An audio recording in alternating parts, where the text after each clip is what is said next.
Operation सिंदूर के बारे में। देखिए, ऑपरेशन सिंदूर निस्संदेह ये जो एक घटनाक्रम है राजनीति से परे है और इसका असर जो है वो आम नागरिक जो है इस देश का और जो प्रशासनिक सीमा के अंदर है उसके मन मस्तिष्क पर बड़ा गहरा प्रभाव है।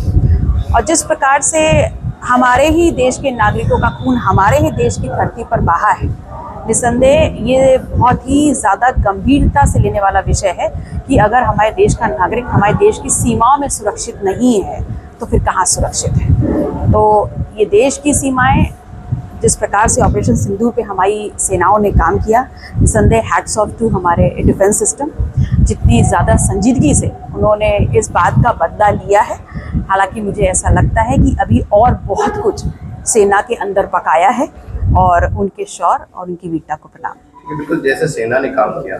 सेना ने पाकिस्तान में घुसकर मुंहतोड़ दिया, लेकिन अब उसका श्रेय लेने के लिए होड़ लगी हुई है इस पर। देखिए, ये तो भारतीय राजनीति का काला अध्याय है कि सेना ने जो शौर्य और वीरता का परिचय दिया है उसका हर कोई आज क्रेडिट लेना चाह रहा है, लेकिन मैं तहे दिल से मानती हूँ कि ये पराक्रम सिर्फ भारतीय सेना ही कर सकती, इसके अलावा कोई नहीं कर सकता। प्रधानमंत्री नरेंद्र मोदी जी कह रहे हैं कि उनकी रगों में खून नहीं, सिंदूर बह रहा है। मैंने अपनी जब बात शुरू करी मैंने आपसे तभी कहा कि प्रशासनिक सीमाओं के अंतर्गत उसके अंदर नागरिक का खून बहा है और उसका बदला सिर्फ और सिर्फ सेना ले सकती थी और उन्हीं ने लेकर के दिखा दिया है। आप जिला कार्यक्रम समीक्षा बैठक में आई, देखिए, राजनीतिक संगठन बहुत अहम बिंदु होता है और अगर उसके मजबूती ज़मीनी स्तर पे ना आकी जाए तो आप किसी भी चुनाव में संगठन के रूप में सफल नहीं माने जाते।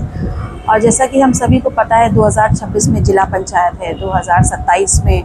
विधानसभा चुनाव हम सबके बीच में खड़ा होगा। तो ऐसे में राष्ट्रीय नेतृत्व के निर्देशानुसार प्रत्येक जनपद में जो हमारी सीटें हैं विधानसभा की,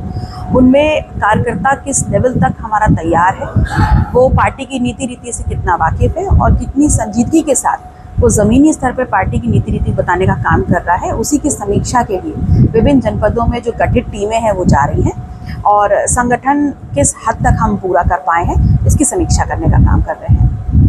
27 का चुनाव करीब है, 27 में आप किसके साथ? देखिए, 27 का चुनाव अभी बहुत करीब है, लेकिन राजनीति एक ऐसा क्षेत्र है जहां घटनाक्रम पल पल बदलता है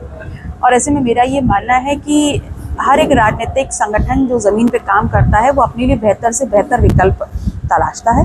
निस्संदेह जो वर्तमान परिस्थितियां हैं वो गठबंधन की राजनीति पर आधारित है और हमने पहले भी जब गठबंधन में कहे तो हम अपने मुद्दों आधारित हमारा गठबंधन रहा है।